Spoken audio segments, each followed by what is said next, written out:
वमा अरसलनाका इल्ला काफ़्फ़तल लिन्नासि बशीरन व नज़ीरा। सदक़ल्लाहु मौलानल अज़ीम व बल्लगना रसूलुहुन नबियुल अमीनुल मतीनुल मुख्तारुल करीम व नहनु अला ज़ालिका मिनश शाहिदीन वश्शाकिरीन वल्हम्दुलिल्लाहि रब्बिल आलमीन। बारगाह रिसालत मुआब सल्लल्लाहु अलैहि वसल्लम में दुरूद पाक का हदिया पेश करें। अल्लाहुम्मा सल्लि अला सय्यिदिना व मौलाना मुहम्मदिन मअदनिल जूदि वल करम व आलिहि व अस्हाबिहिल किराम व इब्निहिल करीम व बारिक व सल्लिम सलातन दाइमतन सरमदन अबदा। अज़ीज़ान गिराम वक़ार, आज का ये इजलास जिस मिंबर की तरफ आपकी निगाहें जमी हुई हैं, अहले खिरत अहले इल्म का ये मिंबर, यहाँ पर अजिल्ला उलमा जलवाबार है। खुसूसियत के साथ खिताबत के मैदान में एक बासनद नाम हज़रत अल्लामा मौलाना नौमान अख्तर फाइक जमाली साहब, जिनके खिताबत के बाद फिर हम फीके हैं और दीगर यहाँ उलमा जो मौजूद हैं, मैं उन सब में छोटा हूँ, लेकिन हमारे असलाफ का ये मिजाज रहा है कि वो जर्रों को उठाते हैं तो आसमान का तारा बनाते हैं। यहाँ पर जो खिताबात हुए, जो निजामत हुई, मैं इस मैदान का बहुत ही कच्चा आदमी, ना हमारे अंदर तकरीर का हुनर है, न ही अल्फाज की रवानगी जो मुझसे पेशरो खतीब ने आपके सामने इरशाद फरमाया। मौलाना नौमान साहब, जिनके पास अल्फाज का तसलसल है, जुमलों की रवानगी है, फिक्र व आगही का एक हसीन पैगाम रखते हैं, मगर मैं एक बेबिदात आदमी जो दिल पे उतरा वो आपके सामने रखा। बस यूं ही इस इजलास के आखिर में आपके सामने चंद बातें जो दिल का दर्द है रखने की कोशिश करेंगे, और मैं फिर आखिर में यही कहूंगा, तूफान नूह लाने से चश्म क्या फायदा, दो बूंद ही बहुत हैं गर तुझको असर करे। अल्लाह तबारक व तआला हम सबको हक बोलने और हक सुनने की तौफीक अता फरमाए। सदर इजलास ने भी मुझसे कहा था कि हमारा ये इजलास इत्तेहाद अहले सुन्नत पर है, और हकीकत में आपको बताऊं, इत्तेहाद लफ्ज ही इस्लाम में है। बाकी दूसरी कौमों का मुत्तहिद होना तकरीबन मुहाल है। जो उनका इत्तेहाद आपको नजर आता है वह हकीकी इत्तेहाद हो ही नहीं सकता। कुरान में अल्लाह तबारक व तआला ने फरमाया है कि तुम्हें रब तबारक व तआला ने ईमान पर मुत्तहिद रखा है। ये छोटी छोटी चीजें जिससे हम लड़ पड़ते हैं, इसीलिए हमने हमारी स्टडी में एक किताब पढ़ी थी, अल इख्तिलाफ वल खिलाफ। इख्तिलाफ और खिलाफ में बहुत फर्क है। इख्तिलाफ महमूद है, खिलाफ मज़मूम है।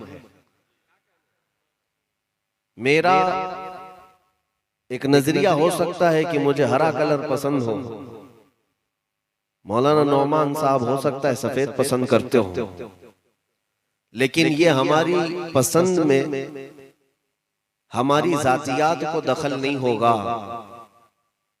यही इख्तिलाफ महमूद इस्लाम में जायज भी है और इस पर अच्छाई की ताकीद भी की गई है।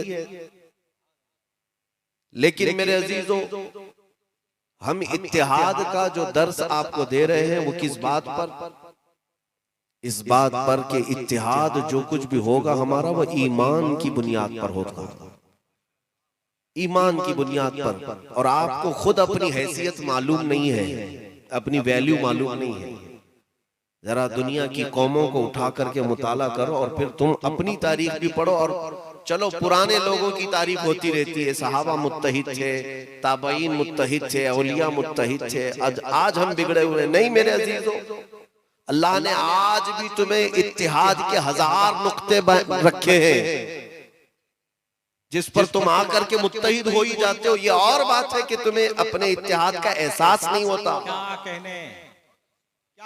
तुम मुत्तहिद हो, मैं मायूस नहीं हूं, लेकिन एहसास नहीं है तुम्हें अपने इत्तेहाद का। दुनिया की कोई ऐसी कौम ला करके हमें बता दो जो बगैर प्रचार के, बगैर किसी पोस्टर के जुमा में भर जाती हो। आज हमारी मस्जिदें पूरी दुनिया भर में, क्या जुमा की नमाज का कोई पर्चा लगता है, कोई पोस्टर लगता है? ऐलान होता रहता है कि जुम्मा है, आ जाओ आ जाओ। बल्कि वो लोग जो 5 वक्त की नमाज नहीं पढ़ते, उन्हें भी पता रहता है कि आज जुमा है और जाना है। और जब सफ़ें भरती हैं मेरे अजीजों, गैर मामूली तादाद हमारे यहाँ जो आती है, इसीलिए कि यहूदी आलिम है, उसने लिखा है कि पूरी दुनिया की कौमें इत्तेहाद के लिए 1000 जलसे करें अपनी एक जगह पर, लेकिन मुसलमानों का खुदा जो इनको जुमा दिया है वो इत्तेहाद अपनी जगह। ये जुमा जो है गैर इख्तियारी तौर पर इत्तेहाद का दर्स देता है। आपके पास इख्तियार भी नहीं है इस चीज का सोचने के लिए कि जुमा आएगा प्लान करेंगे, नहीं। हमारे रस्म और रिवाज में ये शामिल, बल्कि हमारी फितरत में शामिल हो गए ये इत्तेहाद। एक यहूदी हाखाम, जिसको हकीम को हाखाम कहते हैं, उसने किताब में लिखा है कि हम अगर इन्हें साल भर तोड़ने की कोशिश करें टुकड़े टुकड़ों में, लेकिन इनके रब ने इन्हें अरफात के मैदान में फिर जमा कर दिया। अरफात के मैदान में ऐसा मुत्तहिद कर दिया कि बादशाह है कि फकीर है पहचाना नहीं जाता, अफ्रीकी है कि अमरीकी है पहचाना नहीं जाता, हिंदुस्तानी है कि पाकिस्तानी पता नहीं चलता, सबको एक लिबास दे दिया। बल्कि हद तो ये है, 1000 जुबानों के बोलने वाले उस मैदान में सिर्फ एक ही जुबान में अपने मौला को पुकारते। ये इत्तेहाद नहीं है तो और क्या है? मेरे अजीजों, 1000 नुक्ते अल्लाह ने हमारे इत्तेहाद के रखे। और बात है कि तुम्हें एहसास नहीं है, एहसास नहीं है उस इत्तेहाद के जो फायदे उठाने चाहिए थे वो फायदे नहीं उठाए जाते। बस बाकी मैं फख्र के साथ ये कहता हूं कि अल्लाह तबारक व तआला ने जो हमारे लिए उसूल बनाए इबादात में और मामलात में, वो ऐसा इत्तेहाद है कि दुनिया पूरी लॉ की किताबें बना करके भी ऐसा इत्तेहाद कायम नहीं कर सकेगी, नहीं कायम कर सकेगी। एक बड़े दानिश्वर हैं, उन्होंने अपनी किताब में भी लिखा है, अपने साथ पेश आने वाला वाकया। अमेरिका के एक बड़े प्रोफेसर से उनकी बातचीत हो रही थी। उन्होंने पूछा अमेरिका के उस प्रोफेसर से, प्रोफेसर साहब, आपके अमेरिका की जो फौज है वो दुनिया की वेल ट्रेन्ड फौज है, सबसे बेहतरीन तरबियत याफ्ता दुनिया में मशहूर फौज। अगर उस फौज के 10,000 टुकड़ियों को या 50,000 टुकड़ियों को मैदान में जमा करना है और तरतीब देना है तो आपको कितना वक्त लगेगा? उस प्रोफेसर ने कहा कि अगर जंग के लिए तरतीब देने की बात आई कि मुकद्दमतुल जैश होता है, दाएं वाला एक टुकड़ा होता है, बाएं वाला टुकड़ा होता है, सबको बांटा जाता है, तो उन्होंने कहा 10,000 को तरतीब देने में 4 से 5 घंटे लग सकते हैं, 4 से 5 घंटे लग सकते हैं। और बहुत ज्यादा इमरजेंसी आ गई तो 1-2 घंटे के अंदर भी 10,000 फौजियों को तरतीब दिया जा सकता है। तो उस प्रोफेसर साहब के इस जवाब पर जो आलिम दीन थे, उन्होंने मुस्कुरा कर कहा, ये मेरे रब ताला का फजल और करम है हमारे ऊपर। हरम शरीफ में 10 लाख लोग एक वक्त नमाज के लिए जमा होते हैं और उनको तरतीब देने वाला, सफों में लगाने वाला कोई नहीं होता, कोई हाकिम नहीं, कोई खादिम नहीं, बल्कि इमाम अगर 1 मिनट में कह दे अपनी सफें दुरुस्त कर लो, सारी सफें खुद दुरुस्त होती। ये सफों का इत्तेहाद, ये किसका दिया हुआ जज्बा है? ये हमारी सफों का इत्तेहाद। आज भी जाओ मस्जिद में, वैसे देखा जाए तो आपकी जामा मस्जिद में 10-10 खादिम होना चाहिए लाइन लगाने के लिए, सफें दुरुस्त करने के लिए। लेकिन कौन सी मस्जिद में खादिम सफें लगाने के लिए घूमते रहते हैं? नहीं, मुसल्ले पर इमाम खड़ा होकर 1 मिनट भी नहीं लगता, इकामत के बाद वो सिर्फ कह दे अपनी सफें दुरुस्त कर लो, सारी सफ़े खुद ब खुद दुरुस्त होती हैं। इसी को रब ताला ने फरमाया इन्नल्लाह युहिब्बुल लदीना युकातिलूना फी सबीलिही सफ़्फ़न कअन्नहुम बुनियानुम मरसूस। मौला फरमाता बेशक अल्लाह उन मुजाहिदीन से बहुत मोहब्बत करता है कि जब वो अपनी सफ लगाते हैं तो ऐसे लगाते हैं जैसे सीसा पिलाई हुई दीवार हो। सहाबा की सफों की तारीफ है। मेरे अजीजों, सारे इत्तेहाद के नुक्ते आपके पास है और हैरत मुझे इस बात की है कि हमारी कौम को इत्तेहाद का दर्स देना पड़ रहा है। हमारी कौम को इत्तेहाद का दर्स देना पड़ रहा है।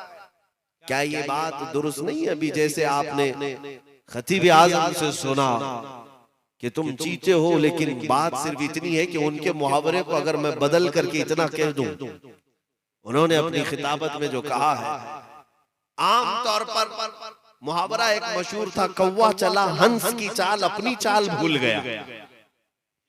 कौवा चला हंस की चाल अपनी चाल भूल गया।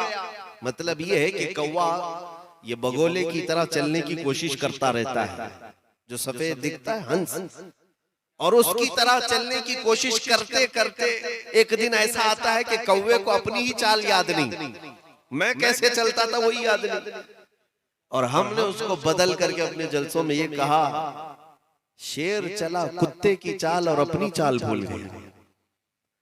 आपकी मिसाल मैं इससे लगती ये नहीं अर्ज करना चाहता, लेकिन इतनी बात जरूर कहना चाहता हूं कि तुम्हारे असलाफ कौन थे, तुम्हारे आबा व अजदाद कौन थे, तुम्हारी अपनी असली चाल क्या थी तुम भूल गए। और दूसरों की चाल चलते चलते अमेरिका, यूरोप, अफ्रीका के पीछे भागते भागते तुम्हें ये याद ही नहीं रहा कि मोहम्मद के गुलाम होते कैसे थे। रसूल पाक सल्लल्लाहु तआला अलैहि वसल्लम के गुलामों के तौर तरीके होते कैसे थे, खुद ही भूल गए। इसीलिए एक बात याद रखना, अपनी रिवायात का सौदा कभी ना करना। अगर तुम्हारे उलमा ये 10 रुपये की टोपी पहनते हैं तो यही वक्त के शहंशाह का ताज भी है। तुम दूसरों के ताने में आकर के ये मत समझ लेना कि यूरोप की कलगियां बहुत मशहूर होती हैं, हमारे उलमा की टोपियां कमजोर होती हैं। जहां तुमने अपने आबा व अजदाद और असलाफ के तरीकों को छोड़कर गैरों के मुतालिक ये समझ लिया कि उनका तरीका चकाचौंध है, हमें उसके पीछे चलना चाहिए। चंद दिनों के बाद ऐसा होगा, न तुम मुसलमान रहोगे न अंग्रेज बन पाओगे, बीच की एक मखलूक बन जाओगे जिसका दुनिया मजाक उड़ाते रह जाएगी। न ये पूरा मुसलमान बन सका, न ये पूरा अंग्रेज बन सका। बीच की मखलूक को तो हर कोई ताना देता है, बीच की मखलूक को हर कोई ताना देता है। इसीलिए कुरान ने भी कहा उदखुलू फिस्सिल्मि काफ़ा, इस्लाम में तुम पूरे के पूरे दाखिल हो जाओ। वला तत्तबिउ खुतुवाति शैतान, शैतान के कदम पर कदम रखकर मत चलना, उधर मत देखो। अजीजान गिरामी वक़ार, इत्तिहाद की बात मैं आपके सामने रखने आया हूँ, उस पर मैं एक आयत तिलावत किया, आपसे मैं अर्ज करना चाहता हूँ इत्तिहाद जब बिखरता है तो उसकी वजह क्या है, उसकी वजह क्या है।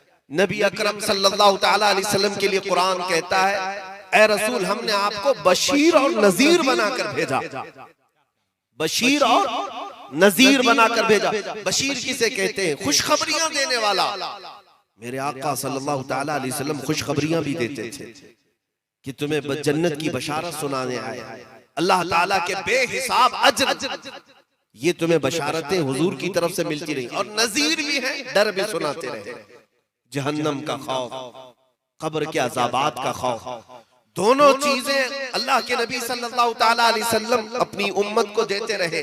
लेकिन जमाने के हालात ऐसे आ गए कि हम ये बशारतों वाला बाब या तो छोड़ चुके, या तो इसमें इतनी सख्ती ला चुके कि अब बशारत देने वाला मामला ही नहीं रह गया, जिसकी वजह से इत्तिहाद पारा पारा होता है। मेरी बात को तवज्जो से सुने। अल्लाह के नबी सल्लल्लाहु अलैहि वसल्लम ने इरशाद फरमाया, बश्शिरू वला तुनफ्फिरू यस्सिरू वला तुअस्सिरू, लोगों को नफरत में मत डालो, खुशखबरियां सुनाओ। लोगों को आसानियां बताओ, मुश्किलों में मत डालो। आज जिस तरह से हमारे यहाँ कुछ सख्तियां हुई होंगी। एक बात मैं आपको जरूर अर्ज करना चाहूंगा, मेरी जुबान की सख्ती सिर्फ गुस्ताखान रसूल के लिए, गुस्ताखान रसूल के लिए, दुश्मनाने इस्लाम के लिए मैं सख्त लहजा इस्तेमाल करता हूं, और मैं इस बात को अपने लिए फख्र और सआदत भी समझता हूं। अगर कोई इसको समझता है कि ये अखलाक से गिरी हुई चीज है, आला हज़रत फरमाते हैं दुश्मनाने रसूल से सख्त कलाम करना ही आला अखलाक है। लेकिन उम्मते मुस्तफा से जब हम खिताब करते हैं, आपसे हमारी मोहब्बत है, आपके साथ हमारा दर्द है, हम आपके सामने जो बातें अर्ज करते हैं वो इसलिए कि जरा नम हो तो बड़ी जरखेज है ये मिट्टी। सिर्फ इस जज्बे के तहत आपसे कलाम करते हैं कि थोड़ा आज नरम होने की जरूरत है आपको, और फिर आप एक बहुत बड़ा इनकलाब ला सकते हैं, बड़ा इनकलाब ला सकते हैं। नबी आखिरुज़्ज़मान सल्लल्लाहु तआला अलैहि वसल्लम ने मदीने तैयबा में अक़द मुआख़ात जो किया, आपने मुझसे पेशरू खतीब से सुना, सबसे पहले हुजूर पाक मदीने में आने के बाद भाईचारगी का जो रिश्ता कायम फरमाया, वो कैसा रिश्ता था जानते हैं? कैसा रिश्ता था वो? मदीने का वो बाप भी आपको याद होना चाहिए, जब मेरे आका वहां तशरीफ ले गए थे, दो कबीले थे, औस और खजरज, इन दोनों के दरमियान लड़ाई चलती थी।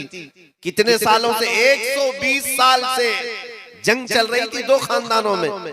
किस बात पर जानते हैं? एक खानदान वाले ने दूसरे खानदान वाले की खटोरी तोड़ दी थी। खटोरी तोड़ने पर 120 साल तक जंग चली, और हर बाप अपने बेटे को वसीयत करके जाता था, बेटा जंग बंद नहीं होनी चाहिए वरना नाक कट जाएगी। उस जिहालत को खत्म अगर किया है तो मेरे मुस्तफा करीम सल्लल्लाहु अलैहि वसल्लम ने, नबी पाक सल्लल्लाहु तआला अलैहि वसल्लम ने जंग बंदी फरमाई, और उन्हीं दोनों कबीलों में से सहाबा आए और ऐसे भाई बने थे कि मदीने तैयबा की वो मशहूर बात याद आती है। एक सहाबी के घर रात के वक्त किसी ने तोहफे में बकरी का गोश्त भुना हुआ भेजा, और वो सहाबी ने रात के वक्त गोश्त तनावुल करने की ख्वाहिश भी की, लेकिन फौरन दिल में ये ख्याल आया, हो सकता है मेरे पड़ोसी को मुझसे ज्यादा भूख लगी। उन्होंने अपना वो तोहफतन भेजा हुआ गोश्त अपने पड़ोसी को भेज दिया। पड़ोसी के घर पहुंचा गोश्त, लेकिन उन्होंने भी नहीं खाया, अपने पड़ोसी को भेज दिया। ये मशहूर तारीख है मेरे अजीजों हमारे अजदाद की, कि वो गोश्त का टुकड़ा रात भर मदीने के घरों में गर्दिश करता रहा, वापस पहले उसी सहाबी के घर आ गया जहां से गया था। मतलब ये है कि हर घर वाला ईसार रखता था। नबी पाक सल्लल्लाहु तआला अलैहि वसल्लम ने वो इत्तिहाद अता किया था। आज ये जो सेल्फिश जमाना है, मतलब परस्ती का दौर, कि तुम अगर खा करके आराम कर रहे हो तो दूसरे की क्या फिक्र है? दूसरा चाहे कत्ल होता रहे, तुम ये फार्म मुर्गियां खा करके उन्हीं की तरह बनने लग गए। मैंने इससे कबल भी कहा था, तो पोल्ट्री फार्म वालों ने हमारे पास नोटिस भेजी कि आप बॉयलर चिकन के खिलाफ बोलते हैं,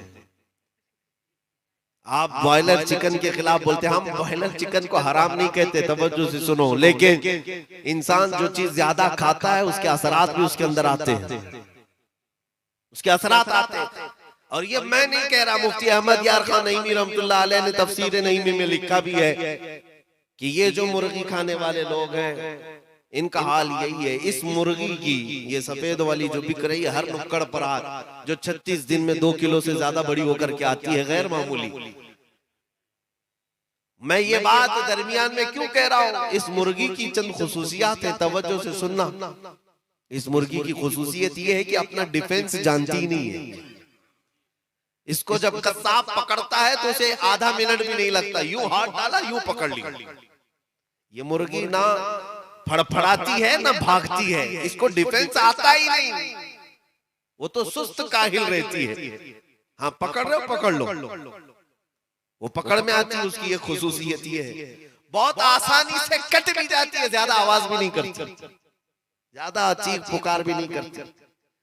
इसकी एक तीसरी खुसूसियत ये है कि वो अकेली नहीं होती, बहुत सारी भीड़ रहती है मुर्गियों की, और एक सफेद मुर्गी को करीब में ही कसाब काट रहा होता है, और दूसरी दाने चगने में मसरूफ रहती है, उसे एहसास भी नहीं होता उसकी बहन कट रही है। इन मुर्गियों की खुसूसियत यही है कि करीब में ही कटती रहती हैं मुर्गियां दूसरी, लेकिन इनको एहसास नहीं होता। आप कह रहे होंगे कि मौलाना वो तो जानवर है, उसको क्या पता चले। नहीं मेरे अजीज, जानवरों को बहुत एहसास होता है। किसी कुतिया के एक बच्चे को पकड़ करके देख लो, बल्कि दूसरे जानवर की बात क्या, देसी मुर्गियों के बच्चों को छू करके दिखाओ, और फिर तुम अगर मुर्गे को जो घरों में पला हुआ है पकड़ करके दिखाओ, अरे 1 घंटा थका देगा तुम्हें। हाथ को नहीं आता, कम से कम अपने डिफेंस तो जानता है।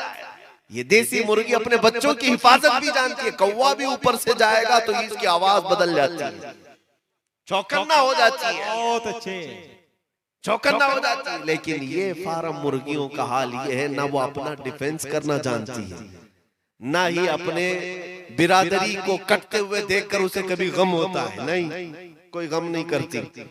अजीजा ने गिरामी, हकीमुल उम्मत ने यही कहा कि आज हमारी कौम कसरत से ये सफेद मुर्गी खा खा खा करके वही उन्हीं सिफात की हामिल होती चली जा रही, उन्हीं सिफात की हामिल होती चली जा रही। फिर मैं वजाहत कर दूंगा, मैं हराम नहीं कह रहा हूं इस चीज की। बहुत सारे लोग तकरीर को तोड़ मरोड़ करके ले जाते और कहते हैं आज से इन्होंने हराम कह दिया, खाओ चिकन। हमारे लिए हराम नहीं है, लेकिन मैंने ये बात कही है, बहुत सारी चीजें हलाल होती हैं, लेकिन जरूरी नहीं कि उसको खाई लो, वाजिब भी नहीं होती। इनकी खुसूसियात आज हमारे अंदर आई हुई है। तुम देख रहे हो, अपना डिफेंस जानते ही नहीं हो, तुम अपने हाथ पैर भी चलाना नहीं जानते। आज तुम्हें ऐसा बना दिया गया है कि किसी के हत्थे चढ़ जाते, उसी जमीन पर मैं बैठा हूं जहां पर मार मार मार करके मॉब लिंचिंग करके कहा जाता है राम राम चिल्लाओ। मेरे अजीजों, ये एक आध जगह की बात नहीं, ये कई जगहों पर ये हालात आज देखने को मिल रहे हैं। मैं हर बच्चे से ये कहूंगा, मेरे अजीज, तुम किसी मुजरिम कौम से वाबस्ता नहीं हो। अगर किसी जालिम के हत्थे चढ़ भी गए तो कभी अपने आप को बेबस और मजबूर समझ करके अपने आप को हवाले न करना, बल्कि उस वक्त ये एहसास करना और अल्लाह का शुक्र बजा लाना, मौला तूने बिलाल हबशी की सुन्नत मुझे अता कर दी कि जालिमों के नरके में आ गया था एक रसूलुल्लाह का दीवाना, लेकिन जख्म खा करके भी उसकी जुबान अहद अहद ही पुकारती रही, अल्लाह अल्लाह ही कहती रही। मैं ये कहना चाहता हूं, तुम डिफेंस भी भूल गए और अपने भाइयों के कटने का एहसास भी खत्म कर लिया तुमने। अब तो एक दिन व्हाट्सएप शेयर कर लिया जाता है इधर से उधर, और उसके बाद फिर खामोशी है। सुना है कि गुजरात जल गया, अच्छा जल गया, क्या करना चाहिए? त्रिपुरा जल गया, अच्छा जल गया। हमारी कौम की आज सबसे बड़ी जिम्मेदारी यही समझते हैं नौजवान के व्हाट्सएप शेयर करो, जल्दी से जल्दी फेसबुक में शेयर कर दो, और तुमने शेयर करके अपने भाइयों का हक अदा कर लिया, तुम्हें एहसास भी नहीं। मेरे आका सल्लल्लाहु अलैहि वसल्लम ने फरमाया, मोमिन वो है मसलुल मुमिनी का मसली जसदिन इज़ा इश्तका अदवन तुदाअ लहु साइरुल जसद बिस्सहरी वल उम्मा औ कमा क़ाल रसूलुल्लाह सल्लल्लाहु अलैहि वसल्लम। मेरे आका फरमाते, मोमिन एक जिस्म की तरह होता है, एक अज़ू को भी तकलीफ हो जाए तो पूरे जिस्म में बुखार आना चाहिए। एक अज़ू को तकलीफ हो तो पूरा जिस्म बुखार ज़दा। आज तुम्हारा एक भाई मशरिक में अगर तकलीफ में है तो तुम्हें भी बेकरारी होनी चाहिए, बेचैनी तुम्हारे अंदर भी होनी चाहिए। ईमान का तकाजा तो ये है, इत्तिहाद का तकाजा ये है। और जब से तुम सेल्फिश बनते चले गए, खुद गर्ज बनते गए, मतलब परस्त बनते गए, तो मेरे अजीजों वो रहमतें जो नाजिल होती थी वो भी रुक गई। मुत्तहिद रहोगे तो कहलाओगे मोमिन व गाजी, मुंतशिर होगे तो कस्तों में सफाया होगा, मुंतशिर होगे तो कस्तों में सफाया होगा। आज देखा जा रहा है, हमने देखा है हमारी तारीख को, वो 313 निहत्ते सहाबा बद्र के मैदान में ऐसे अड़े रह गए थे, ऐसे कि सामने मुकाबिल में 1000 की तादाद में उनका कुछ बिगाड़ ना सकी। और हैरत की बात मैं तुम्हें ये भी बताऊं, बैतुल मुकद्दस के फातिह के नाम से सलाहुद्दीन अय्यूबी का नाम हर जवान जानता है। लेकिन आपको ये बात याद होनी चाहिए कि सलाहुद्दीन के साथ एक जंग ऐसी भी आ गई, ऐसी मुसल्लत कर दी गई कि सारे सलीबी बादशाह पूरा यूरोप लेकर के उतर गए थे। जानते हैं कितनी फौज लेकर आए थे? 4 लाख की फौज लेकर आए। सारे बादशाह मुत्तहिद हो गए, सब जंग के मैदान में उतर गए। और सलाहुद्दीन के पास उस वक्त बची खची जो फौज थी वो सिर्फ 12,000 की थी। 12,000 की फौज थी। इसीलिए मैं कहता हूं तादाद को कभी मत देखना हम अकलियत में हैं कि अक्सरियत में हैं, ये माना नहीं रखता। ईमान की कुव्वत हो तो बड़ी सी बड़ी तादाद को धूल चटाने पर मजबूर करता। आप देखें सलाहुद्दीन अय्यूबी ने अपनी फौज से पूछा, हमारी तादाद सिर्फ 12,000 है और ये सारा सलीबी जमाना, सारा सलीबी कारखाना उतर गया है, 4 लाख की तादाद में जवानों, तुम क्या कहते हो? सलाहुद्दीन की फौज ने कहा, ऐ हमारे सिपहसालार, हम कल भी तादाद पर नहीं लड़े थे, आज भी तादाद पर नहीं। हम तो अल्लाह और उसके रसूल के भरोसे पर उतरते हैं। मौला अगर मदद नाजिल करेगा तो 4 लाख क्या और 40 लाख क्या। और उनका मुकाबला हुआ, मारका हुआ। जानते हैं तारीख लिखने वाले अंग्रेज मुफक्किर भी हैं, उन्होंने तारीख में लिखा है कि हमने ऐसी जंग नहीं देखी कि 12,000 की इन टुकड़ियों ने 4 लाख को तितर बितर करके रख दिया था। वो कौन सी ताकत थी? इन 12,000 के अंदर जो इत्तेहाद था वो ईमान का इत्तेहाद था, वो ईमानी इत्तेहाद। आज तुम तो करोड़ों की तादाद में बिखरे हुए हो, तुम्हारी क़ियादत मफकूद है। तुम्हारा हाल तो यह है कि तुम अपने ही उलमा पर शक करते हो, अपने ही उलमा से भागते हो और मौलवियों को ताना देने में तुम कोई कसर नहीं छोड़ते। याद रखना, अल्लाह ताला उस कौम को जलील करेगा जो अपने उलमा की तानाकशी करती है। नायबान रसूल के खिलाफ प्रोपेगेंडे चलते हैं, सुबह से लेकर शाम तक इनके फेसबुक पेज उठाओ, गली पर नुक्कड़ पर खुद गटर पर बैठे हैं और उलमा को कोस रहे। अरे खानका वाले कहाँ हैं? उलमा कहाँ हैं? इमाम कहाँ हैं? स्टेजों पर बैठने वाले मुकर्रिर कहाँ हैं? तुम तो ये काएं करते रहते हो फेसबुक पर। हम पूछते हैं तुम कहाँ हो? तुम गटर पर बैठ करके, कट्टे पर बैठ करके मशवरे देने के लिए पैदा किए गए हो। सहाबा इकराम रिज़वानुल्लाहि ताला अलैहिम अजमईन का हाल तो ये था। नबी पाक सल्लल्लाहु ताला अलैहि वसल्लम ने बद्र के मैदान में उनसे पूछा, क्या इरादा है? उधर 1000 से ज्यादा की तादाद है, वापस मदीने जो जाना चाहता है जा सकता है। हजरत मिक़दाद बिन अस्वद एक सहाबी खड़े होते और कहते हैं, या रसूल अल्लाह, हम बनी इसराइल की कौम नहीं है जिन्होंने मूसा और हारून अलैहिस्सलाम से कहा था, इज़हबा अंत व रब्बुका फ़क़ातिला इन्ना हाहुना क़ाइदून। आप जाइए मूसा अलैहिस्सलाम, आप और आपका खुदा उस कौम जब्बारीन से लड़ेंगे, हम यहाँ बैठ करके देखेंगे। वो बनी इसराइल थी जो अपने कायद को ये कहती थी आप जा करके लड़े। लेकिन हजरत मिक़दाद कहते हम बनी इसराइल नहीं, या रसूल अल्लाह, आप खीमे में बैठे रहे, जहां आपका पसीना गिरेगा हम अपना खून बहाएंगे। ये उम्मत मोहम्मदिया है। तुम ये चाहते हो कि उलमा ही कटे मरे? तुम ये चाहते हो कि उलमा ही सारे जेल में जाएं? नहीं मेरे अजीजों, कौम का ये जज्बा होना चाहिए, ये नाइबान रसूल हैं, इनको हक बोलने की आजादी दी जाए। इंशाअल्लाह सिपह सालार सलामत तो पूरी फौज सलामत। आज इस इत्तेहाद की दावत के लिए मैं आपके सामने दो चंद बातें अर्ज करना चाहता हूं तवज्जो से। नबी पाक सल्लल्लाहु ताला अलैहि वसल्लम की मोहब्बत में आप सब आज भी मुत्तहिद हो सकते हैं। मैंने चंद दिनों पहले देखा, चंद दिनों पहले, 1 साल गुजर गया होगा, उस गुस्ताखे रसूल पाखंडी को जब हमने पुकारा, और वो एक वक्त की जरूरत थी, और उस खबीस की हिज़यानियत को हमने देखा। मुसलसल हमारी रातों की नींद उड़ गई थी कि ये मेरे नबी की शान में बके जा रहा है, बके जा रहा है। जाहिर सी बात है एक वक्त उसको चैलेंज किया, ये मामला आपके सामने होगा।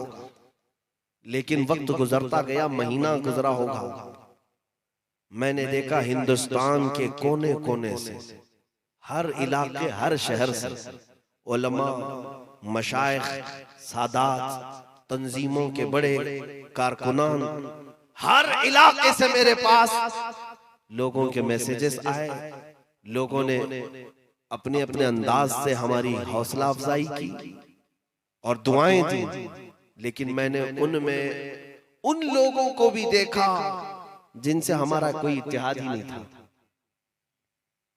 हुजूर पाक सल्लल्लाहु ताला अलैहि वसल्लम की बात पर हर जगह, हर सिलसिले वाले, हर तबके वाले ने हमारी हौसला अफजाई की और कहा कि मौलाना आप आगे बढ़े, हम हैं साथ में। मेरे पास वो लेटर भी मौजूद हैं, वो खत भी मौजूद हैं, सारी चीजें। ये बातें मैं इसलिए अर्ज कर रहा हूं मेरे अजीजों, 1 महीने के अंदर ही मैंने ये ऑब्जर्व किया, महसूस किया कि 1000 टुकड़ों में क्यों न बटे हो, लेकिन आज भी हमारी कौम अगर मुत्तहिद हो सकती है तो मोहम्मद रसूलुल्लाह के नाम, गुंबदे खजरा की छांव में आज भी इत्तेहाद हो सकता है। हमारे इख्तिलाफात की जो वजह है वो हमारी टुकड़ियां हैं। जाहिर सी बात है, मैं अपना अगर एक हल्का बना लूं, मेरे हल्के में 100-200 लोग हैं और मैं सिर्फ अपनी ही तारीफ करता जाऊं, ये मेरा हल्का सबसे अफजल हल्का है, जाहिर सी बात है हर कोई हजम नहीं करेगा। हो सकता है मेरे हम ख्याल मेरे साथ आ जाए, आप अपने हल्के की बात करें, मैं अपने हल्के की बात करूं, इन्हीं में तो बहुत सारे लोगों का इत्तेहाद नहीं हो पाता। लेकिन मैंने महसूस किया है नबी पाक सल्लल्लाहु ताला अलैहि वसल्लम के नाम पर आप दावत दो तो हर कोई मुत्तहिद होता है, हर कोई। मैंने उन नौजवानों को भी देखा जो कई दिनों से नशा करते थे, कई दिनों से उनके हालात बिगड़े हुए, कभी वो नमाजों में मस्जिदों में नजर नहीं आए, लेकिन हमारे पास आकर के उन्होंने ये भी कहा कि मौलाना मैं बहुत बुरा हूं, मैं जानता हूं कि मैं बदकार आदमी हूं, नमाजों में मेरी कोई हाजिरी नहीं है, नशे में धुत रहता हूं, लेकिन आपने जो कदम उठाया है, कभी जरूरत होगी तो आपका ये फकीर गर्दन लेकर हाजिर होगा। मैंने उन नौजवानों को भी देखा जो नशे में धुत रहते थे, नशे में धुत रहते थे, नबी पाक के नाम पर वो आकर कहते हैं जब जरूरत होगी पुकारना, मैं गर्दन देता हूं। उस दिन फिर मुझे ये एहसास हुआ हमारी कौम गुनहगार हो गई है लेकिन गद्दार नहीं है। नबी पाक सल्लल्लाहु ताला अलैहि वसल्लम के नाम पर आज भी हमारा इत्तेहाद हो सकता है, और क्यों ना हो। हमारे मिंबर जब यही बोलने लग जाएं कि हमारे पीर अपनी जगह पर, लेकिन पूरी दुनिया का सबसे बड़ा पीर है वो अल्लाह का रसूल है। हम सबके सबसे बड़े पीर कौन है? रसूल पाक सल्लल्लाहु ताला अलैहि वसल्लम तक अगर सिलसिला नहीं जाता किसी पीर का तो पीर ही नहीं है। इसीलिए आप शख्सी मोहब्बतों की बजाय नबी आखिर ज़मान सल्लल्लाहु अलैहि वसल्लम की मोहब्बत में अपने आप को फना कर लें। फाजिल बरेलवी का जो मसलक है वो आप देखें, इमाम अहमद रजा खान फाजिल बरेलवी रज़ी अल्लाह ताला, 1000 से ज्यादा किताबें छान मारो, उनके बाप, उनके दादा, उनके परदादा ये सब उलमा में थे, बल्कि औलिया में थे, लेकिन उनकी तारीफ के कसीदे कहाँ हैं? आला हज़रत ने अपने खानदान के कसीदे कहाँ लिखे? पूरी जिंदगी भर अगर कलम उठाकर किसी की शान लिखी है तो वो गुंबद खजरा के मक्की की शान लिखी, इसलिए कि उन्हें पता था हम आए यहाँ उन्हीं के लिए। जाहिर सी बात है, दहन में जुबान तुम्हारे लिए, बदन में है जान तुम्हारे लिए, या रसूल अल्लाह हम आए यहाँ तुम्हारे लिए, उठे भी वहां तुम्हारे लिए। जिसका ये मसलक हो वो दूसरों की क्या चापलूसी करेगा। इसलिए मेरे अजीजों, आज हमारी जरूरत इसी बात की है कि नबी आखिर ज़मान सल्लल्लाहु ताला अलैहि वसल्लम के नाम पर हमारा फिर से इत्तेहाद होगा, और वही इत्तेहाद अहले सुन्नत है कि नबी पाक सल्लल्लाहु ताला अलैहि वसल्लम का नाम आज भी हमारे गर्म होने के लिए काफी है, ईमान के अंदर जज्बा पैदा करने के लिए काफी है। एक बहुत बड़ा यहूदी आलिम है, वो कहता है मैं पीएचडी कर चुका हूँ, डॉक्टरेट कर चुका हूँ मुसलमानों के फिरकों पर। इनमें जो फिरके हैं 1000 फिरके हो गए, 1000 फिरके हो गए, लेकिन कलमा सबका भी आज वही है, ला इलाहा इल्लल्लाह मुहम्मदुर रसूलुल्लाह। कलमे में अभी भी इत्तेहाद है। बहरहाल वो यहूदी आलिम कहता है मैंने इनके फिरकों पर बहुत रिसर्च किया, पीएचडी कर लिया, लेकिन ये भी मैंने तारीख में देखा बगदाद में 5 बार इन पर हमले हुए ऐसे कि इनका पूरा वजूद खत्म कर दिया गया, इनकी लाइब्रेरियां जला दी गईं, इनकी लाशें बिछा दी गईं, गरनाता टूटकर तबाह हो गया, उंदलुस खत्म होकर स्पेन बन गया। ये सारी तारीख है, लेकिन आज भी इस्लाम वैसे ही पनप रहा, वैसे ही कसरत से बढ़ रहा है। उस यहूदी आलिम ने कहा, मेरा रिसर्च ये बोलता है कि मुसलमानों का खात्मा इनके कत्ले आम से नहीं होगा, इनके घर उजाड़ने से नहीं होगा, इनको शहर बदर करने से नहीं होगा, इनके टुकड़े करने से नहीं होगा। इनको 1000 काट दो, इनके बच्चों को जला दो, इनकी बीवियों को बेवा बना दो, फिर ये मुत्तहिद होते हैं, फिर ये जमा होते हैं। गैर कहता है, मैंने अपनी रिसर्च में ये पाया, इनके 1000 टुकड़े होने के बाद अगर इन्हें फिर वापस कोई जमा करता है तो वो नाम मोहम्मद जमा करता है। मोहम्मद अरबी सल्लल्लाहु अलैहि वसल्लम का नाम पाक ऐसा है कि टूटे हुए दिलों का फिर सहारा है, बिखरे हुई जमातों का इत्तिहाद है। अजीजा ने गिरामी वक़ार, इसी को तो इकबाल ने कहा था, ये फाका कश मौत से डरता नहीं जरा। ये अंग्रेज कहने लग गए थे, ये दुश्मनाने इस्लाम ये कहने लग गए थे तुम्हारे बारे में, ये फाका कश मौत से डरता नहीं जरा। यानी फाका कश किसे कहते? भूखा रहने वाला, भूखा प्यासा रहता है लेकिन मौत से डरता नहीं। ये फाका कश मौत से डरता नहीं जरा, रूहे मोहम्मदी इसके बदन से निकाल दो, रूहे मोहम्मदी इसके बदन से निकाल दो, यही इसके खात्मे का सबब बन सकता है। इसलिए आज पूरी दुनिया जो टारगेट पर रखी, वो किस चीज को रखी है जानते हैं? मेरे नबी की गुस्ताखी, हुजूर की तौहीन कसरत से आज हो रही है। क्यों? उन्हें पता है एक बार इनके सीनों से ये रूह मोहम्मदी निकल गई तो इनका इत्तिहाद क्या, इनका वजूद ही खत्म होगा। रूह मोहम्मदी ऐसी है जो हमें हर जमाने में जोड़ रखती है, हर जमाने में जोड़ रखती है। मेरे अजीजों, उस रूह मोहम्मदी के खात्मे के लिए बड़ी बड़ी ताकतें जमीन पर काम कर रही है, बड़ी बड़ी ताकत।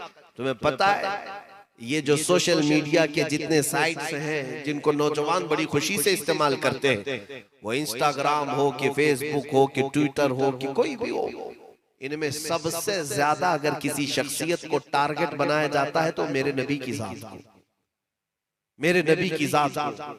सिर्फ एक सोशल नेटवर्क ऐसा है जिसमें 25,000 पोस्ट जिसमें गंदी गालियां मेरे नबी को दी गई। ये सारी चीजें हमारे सामने हैं, हम देख रहे हैं। क्यों दुनिया मेरे नबी पाक सल्लल्लाहु अलैहि वसल्लम को टारगेट बनाई हुई है? अरे कार्टून बनाना है। कभी आपने सुना कि ईसा अलैहिस्सलाम का कार्टून बनाया जा रहा है, मूसा अलैहिस्सलाम का बनाया जा रहा है, दाऊद अलैहिस्सलाम का बनाया जा रहा है, इब्राहिम अलैहिस्सलाम का बनाया जा रहा है? नहीं सुना होगा। लेकिन मोहम्मद अरबी सल्लल्लाहु ताला अलैहि वसल्लम का कार्टून बनाना, उनकी इमेज को क्रिएट करना, गलत छवि देना, ये सब दुनिया का शौकीन जज्बा क्यों है? क्यों है? अगर नबियों से ही इन्हें एलर्जी थी तो और भी नबी है। इन्हें पता है मोहम्मद अरबी सल्लल्लाहु ताला अलैहि वसल्लम की जात टारगेट इसलिए बार बार करते हैं कि देखा जाए कि ये मुसलमानों में करंट अभी कितना बाकी है। तुम अगर बेकरार होते हो, बेचैन होते हो, तो नामे नबी से ही बेकरार होते हो। हुजूर के साथ कोई छेड़छाड़ करता है तो हमारी कौम बेकरार होती है। यही वो रूह मोहम्मदी है जो हमें आज भी जोड़ कर रखी हुई है। ऐ मेरे अजीज बच्चों, दुनिया लुट जाए लेकिन मेरे नबी की इस मोहब्बत का सौदा कभी ना करना, वरना तुम्हारा वजूद खत्म हो जाएगा, तुम्हारा कोई वजूद नहीं रहेगा, खत्म हो जाओगे। अपने बच्चों को आज करीब बुला करके इतना पिला दो, इतना पिला दो, कहो कि बेटा दुनिया में सबसे ज्यादा मोहब्बत की जाने वाली कोई जात है तो वो मेरे आका मोहम्मद सल्लल्लाहु अलैहि वसल्लम की।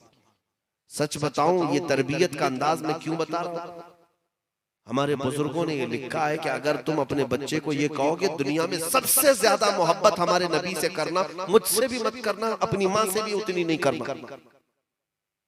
आप ये सोचते होंगे ऐसा कैसे मैं बताऊं? हाँ, अगर तुम चाहते हो तो एक बार अपने बच्चों को सिखा करके दिखाओ।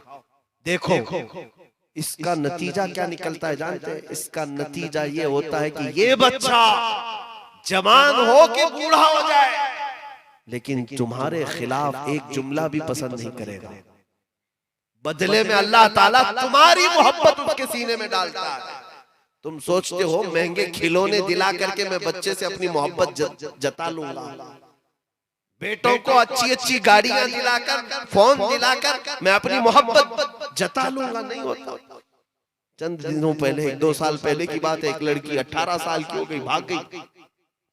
अकलौती बेटी थी बाप की, और गैर का हाथ पकड़ करके भागी है। 2-3 दिन के बाद आई पुलिस स्टेशन में सीधे और कहती है मेरे बाप को आने मत देना सामने, मैं माँ बाप की नहीं सुनने वाली, मैं अपनी मर्जी से, इसलिए कि मेरा कानून मुझे शादी की इजाजत देता है, मैं करूंगा। पुलिस सपोर्ट में है, हम भी गए थे। उस बच्ची को कहा कि तेरे बाप को हार्ट अटैक आ गया, वो हॉस्पिटल में था, हॉस्पिटल में था, बाप को बुरी खबर लगी। तो बेटी कहती है मेरा बाप नाटक करता है, वो ऐसी जोकरबाजी करता है। इसका ये दिल कठोर इतना कैसे हो गया। फिर उसके बाद चंद दिनों के बाद उससे हमारे एक साहब ने पूछा था कि ए बेटी तेरे अंदर इतनी मोहब्बत कैसे आ गई। कहा कि जिससे मैं मोहब्बत करती हूँ, देखो वो मुझे 5,000 का जोड़ा दिलाया, मेरा बाप क्या दिलाता है।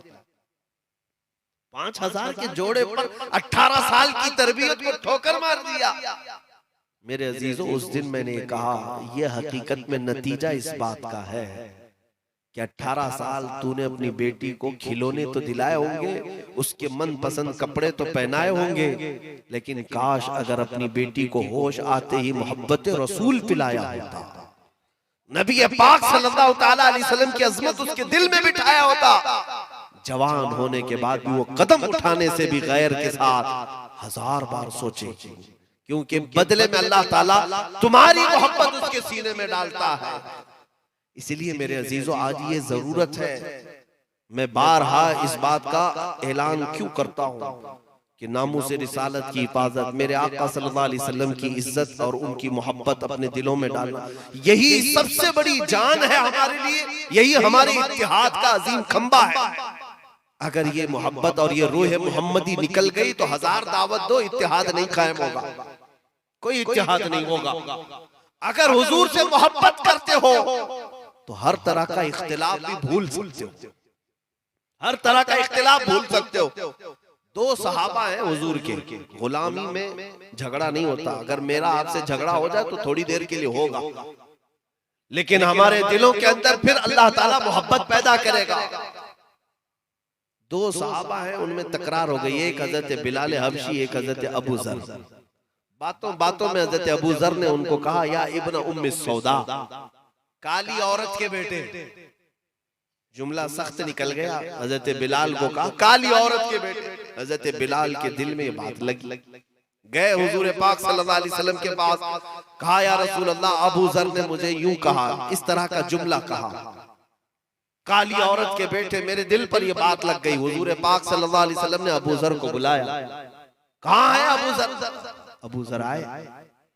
हुजूर अकरम सल्लल्लाहु ताला अलैहि वसल्लम ने सख्ती के साथ क्या फरमाया, इन्नका मरुउन फीकल जाहिलिया, तू ऐसा आदमी है कि अभी तक तेरे अंदर जमाने जिहालत की चीज मौजूद है, जमाने जिहालत की चीज मौजूद है। अफीकल जाहिलिया, क्या तुम्हारे अंदर अभी जाहिलियत है? 3 बार हुजूर ने ये फरमाया, बस 3 बार। उसके बाद हुजूर नाराज होकर चले गए।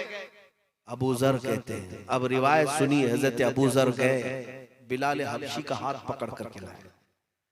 हमारी तकरार हुई थी, बहस हुई थी, झगड़ा हुआ था, ठीक है, लेकिन है तो हम गुलाम मुस्तफा, तुम्हारी भी गुलामी उन्हीं से है, मेरी भी गुलामी उन्हीं से है। हजरत बिलाल का हाथ पकड़ करके लाए मस्जिद नबवी में और कहते हैं, बिलाल मैं नीचे सो जाता हूँ। कौन? हजरत अबू जर कहते, मैं नीचे सो जाता हूँ अपना चेहरा नीचे रखकर। ऐ बिलाल, तुम अपना ये पैर का पंजा मेरे सर पर, मेरे चेहरे पर रखो, ताकि मुझे मेरी गलती का एहसास हो। तुम अपने पैर का पंजा मेरे चेहरे पर रगड़ दो कि मैंने तुम्हें इस तरह का ताना दिया था।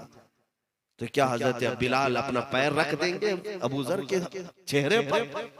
नहीं, बल्कि बाजुओं से उन्हें उठा लिया और कहा, ये पैर रखने की जगह नहीं है, तुम और हम गुलाम मुस्तफा हैं, हमारे दिल मिले हुए। मेरे अजीजों, सहाबा-ए-किराम रिज़वानुल्लाहि ताला अलैहिम अजमाइन में अगर आपस में कभी तकरार भी हुई तो नबी पाक सल्लल्लाहु अलैहि वसल्लम की मोहब्बत ने उन्हें जोड़ दिया। हुजूर पाक की अजमत और मोहब्बत ने उन्हें हमेशा का फिर से इत्तेहाद दे दिया। आज अगर तुम भी इस बात के दावेदार हो कि हम नबी पाक से मोहब्बत करते हैं, तो जितने नबी की उम्मती हैं अहले मोहब्बत, उनसे तुम्हारी मोहब्बत फितरी होना चाहिए। फितरत में तुम्हारे उनके साथ मोहब्बत कायम हो जानी चाहिए। अगर तुम अपने दिल में कीना रखते हो, बुग़्ज़ रखते हो, अदावत रखते हो, तो फिर हुजूर पाक सल्लल्लाहु ताला अलैहि वसल्लम की मोहब्बत कैसी है? इसलिए कि मेरे आका सल्लल्लाहु ताला अलैहि वसल्लम सबसे ज्यादा अगर किसी बात को पसंद करते थे, कौन सी चीज? वो नुस्खा भी मैं तुम्हें दे जाता हूं। अगर किसी की दुआ कबूल नहीं होती, बल्कि एक बुजुर्ग ने लिखा है कि अगर हुजूर पाक की ख्वाब में जियारत करने का इरादा रखते हो, हुजूर पाक को देखने की तमन्ना रखते हो, तो उन्होंने एक अमल बताया, कहा हुजूर पाक की उम्मत के लिए दुआ करना। मेरे आका खुद ख्वाब में तशरीफ लाए। हुजूर को सबसे ज्यादा पसंद कोई चीज थी तो उनकी उम्मत की भलाई। जो हुजूर की उम्मत की भलाई का इरादा करता, मेरे आका उसके लिए कुशादा हो जाते, अपने बाजू फैलाते। जिब्राइल अमीन भी हुजूर की उम्मत के लिए दुआ करते। मेरे अजीजों, जब तुम ये काम करने लग जाओ इत्तिहाद का, कि जो गरीब है उन्हें उठा दिया जाए। एक बात आपको मैं ये बताऊं, कुछ नौजवानों को बिगड़ते हुए तुम खुद देखते हो। नशे में धुत है, शराब पी रहा है, या जुआ खेल रहा है, या फिर ऐसा एडिक्ट हो गया है कि इसको दीन इस्लाम से कोई लेन देन ही नहीं रह गया।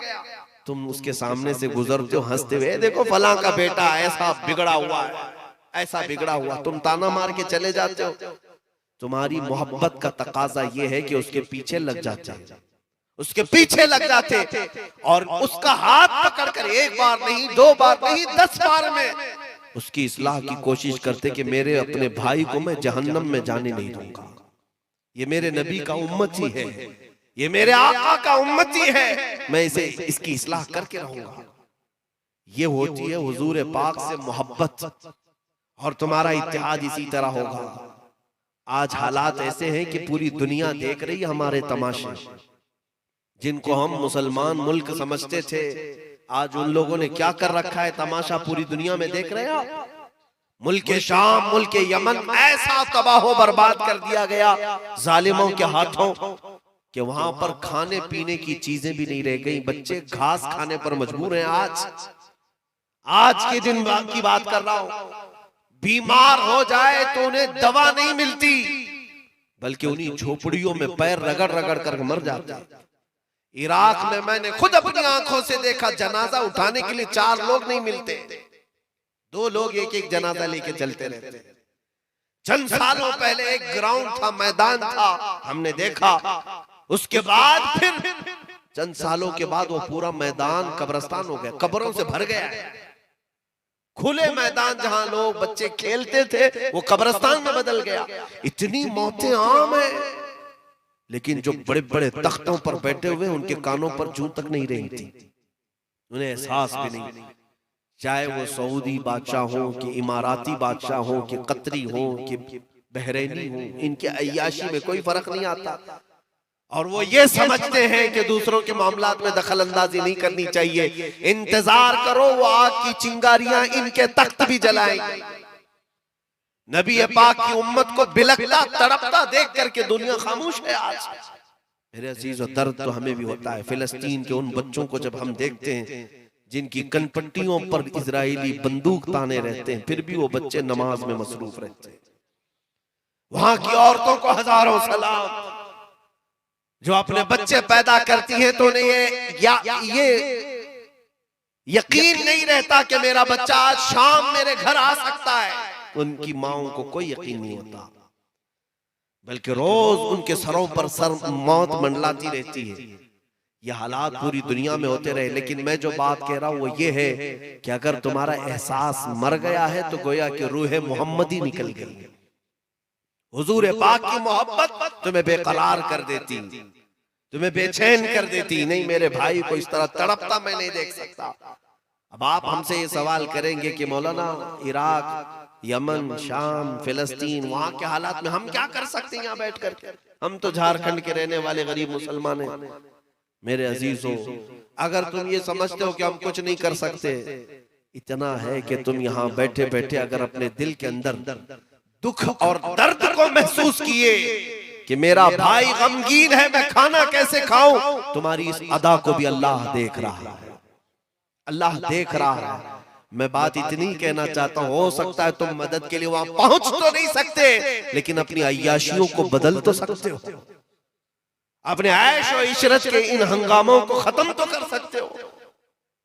यहाँ हालात ऐसे हैं कि हमारी बच्चियां अपनी इज्जत के लिए चीख रही हैं, हमारा नौजवान टिकटॉक बनाने में मसरूफ है, हमारी बेटियों के पर्दे खींचे जा रहे हैं, हमारा नौजवान अय्याशी में मुजरे करने लग रहा है। जब तुम अपने हालात नहीं बदलना चाहोगे तो अल्लाह ताला उस कौम की हालत को नहीं बदलता। याद रखो, हमारा इत्तेहाद हुजूर पाक की मोहब्बत में मुज़मर है, हमें पलट आने की जरूरत है उसी मोहब्बत मुस्तफा पर जहां पर सहाबा को मेरे आका ने छोड़ा था। इसीलिए इकबाल ने एक जो दर्स दिया वो बहुत ही माना खेज है, बल्कि सारे अशार जो इकबाल के हैं वो एक पल्ले पर, और उसका अल्लामा इकबाल का शेर एक पल्ले पर। वो क्या है, उन्होंने दर्स में कहा था कि मोहम्मद से वफा तूने तो हम तेरे हैं, ये जहां चीज है क्या लौहो कलम तेरे, तुम नबी पाक सल्लल्लाहु अलैहि वसल्लम के हो करके तो देख लो। ऐ नौजवानों, तुम्हें आज ये बातें सख्त लगती हैं कि मौलाना लोग बार बार बोलते रहते टोपी रखो, दाढ़ी रखो, इसमें क्या होना है, हमको क्या मुल्ला बनना है, हमको क्या मौलवी बनना है, तुम यही सोचते रह जाओगे। लेकिन एक बात मैं तुम्हें बताता हूं, हमारी ये बात उस दिन तुम्हें याद आएगी जिस दिन तुम्हारा जनाजा जा रहा होगा और कब्र की तरफ जाते हुए घबराते रहोगे, जाऊंगा आज कब्र में तो किस हाल में जाऊंगा, कि वहां मदीने के ताजदार आएंगे और अगर पूछ लिया क्या तू मेरा गुलाम है, न तेरे चेहरे पर, न तेरे लिबास पर, न तेरे अखलाक पर कोई निशानी बाकी है।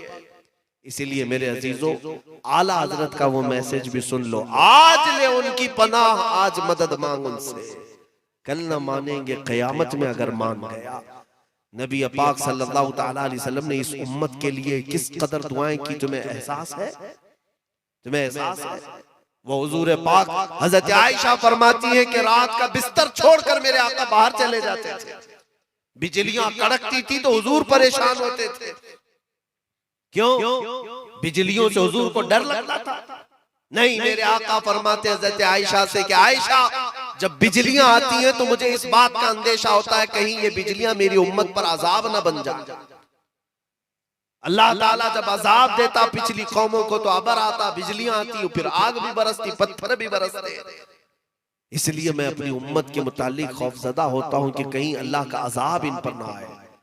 जो रसूल तुम्हारे लिए इस कदर बेकरार होते, आज उस उम्मत का हाल ये है कि अपने नबी के लिए कुछ छोड़ने को भी तैयार नहीं, कुछ बदलने को भी तैयार नहीं। फिर तुम किसकी राह देख रहे हो? मदद के लिए कौन आने वाला है तुम्हारी? आसमान से, जमीन से, दाएं बाएं, आगे पीछे कौन आने वाला है? इतनी बात याद रखो कि कोई नहीं आने वाला। तुम्हारा आसरा कल भी गुंबद खजरा ही था, आज भी गुंबद खजरा ही है। नबी पाक सल्लल्लाहु ताला अलैहि वसल्लम की एक बार नजर उठ गई तो ये जो गहन लगा है हमारी जमात को छट जाएगा और फिर आबो ताब के साथ तुम चमकोगे। आज इसी बात की जरूरत है। मैं ये मैसेज जरूर दे जाऊंगा।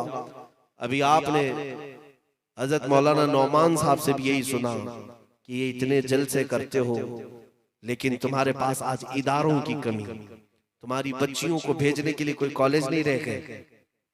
दूसरों के यहाँ बच्चियां जाएं तो उनके दुपट्टे खींचे जाते हैं, उनको बेहिजाब किया जाता है और फिर तुम सड़कों पर आकर एहतजाज करते हो। क्यों? मुझे अभी रमजान से एक महीने पहले एक साहब ने एक रिपोर्ट पेश की थी कि बिहार के अंदर एक साल के अंदर 4000 जलसे होते हैं। 4000 जलसे, जिसमें हर जलसे की लागत 2-4 लाख से कम की नहीं होती। लेकिन पूरे स्टेट के अंदर तुम्हारी अपनी यूनिवर्सिटी, तुम्हारे अपने इदारे कितने ना के बराबर है। इसलिए मेरे अजीजों, आज तुम्हें जो लड़ाई लड़नी है वो तलवारों की, बंदूक की, बम की, बारूद की नहीं, तुम्हें अगर जालिम सर पर सवार होता हुआ नजर आ रहा है तो उतरो मैदान में। अमल के मैदान से तुम हर एक को मात दे सकते हो, इसलिए कि तुम्हारे अमल इतने आला हैं कि तुम रसूल पाक की उम्मत हो, जिस रसूल के बारे में कुरान कहता है वइन्नका लअला खुलुकिन अज़ीम। महबूब, हमने आपको सबसे बुलंद अखलाक पर पैदा किया है। ये बुलंद अखलाक अगर आज तुम्हारे अंदर आ गए, दुनिया ना चाहते हुए भी तुम्हारे पीछे चल पड़े। दुनिया को आज करार और सुकून कहीं नजर आएगा तो वो तुम्हारे अंदर आएगा, लेकिन बदलने की देर है। तुम्हारे अखलाक, तुम्हारी तहजीब, तुम्हारा तमद्दुन, तुम्हारे ये तमाम किरदार जब तक मदीने वाले के किरदार में न ढल जाएं, तो ये बदलियां छाई रहेंगी इसी तरह से, ये तूफानी आंधियां चलती रहेंगी ऐसी ही। इसलिए बदलने की जरूरत है। नबी पाक सल्लल्लाहु तआला अलैहि वसल्लम की वो हदीस सुनाकर मैं अपनी गुफ्तगू को समेट लेता हूँ, इख्तिताम पर ले आता हूँ। अल्लाह के हबीब सल्लल्लाहु तआला अलैहि वसल्लम इरशाद फरमाते हैं, अगर तुम्हारे पाँव के अंदर कांटा भी चुभे तो उसका दर्द मुझे होता है। तुम्हारे पाँव के अंदर कांटा चुभे तो रसूल को एहसास होता है। मेरे अजीजों, अंदाजा करो उस रसूल को इतनी गालियां दी जा रही है, तुम्हें कितना एहसास होता है। जो न भूला हम गरीबों को रजा, याद उसकी अपनी आदत कीजिए। नबी पाक सल्लल्लाहु तआला अलैहि वसल्लम तुम्हारे लिए कब्र में जाकर के भी अल्लाह की बारगाह में मगफिरत की दुआ करते रहे। हजरत अली करमल्लाहु वजहुल करीम फरमाते हैं कि वो कब्र में उतरे थे, हुजूर पाक सल्लल्लाहु अलैहि वसल्लम के लब हिल रहे थे। वफात के बाद कान लगा करके किसी ने सुना तो हुजूर के लबों से आवाज आती थी, रब्बिग़फिर ली उम्मती फ़इन्नहुम ला यअलमून। ऐ अल्लाह, मेरी उम्मत को माफ कर दे इसलिए कि वो नहीं पहचानती है। तो जो रसूल कब्र में जाकर के भी तुम्हारा एहसास रखते हो, तुम्हारे लिए दुआएं मगफिरत करते हो, उस उम्मत को क्या आज ऐरे गैरे नत्थु खेरे के पीछे चलने की जरूरत है? तुम अपने अखलाक, अपने किरदार गैरों की तरह बनाना चाहते हो। हमारे नौजवान को हम समझाते हैं तो इनको कुछ बुरा लगता है।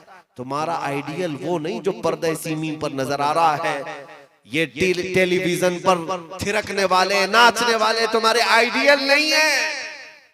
ये तुम्हें जिस रास्ते पर ले जा रहे हैं वो जंगली रास्ता है, जहां तुम्हें न मर्द रखा जाएगा न औरत रखा जाएगा, कोई और बनाकर छोड़ दिया जाएगा।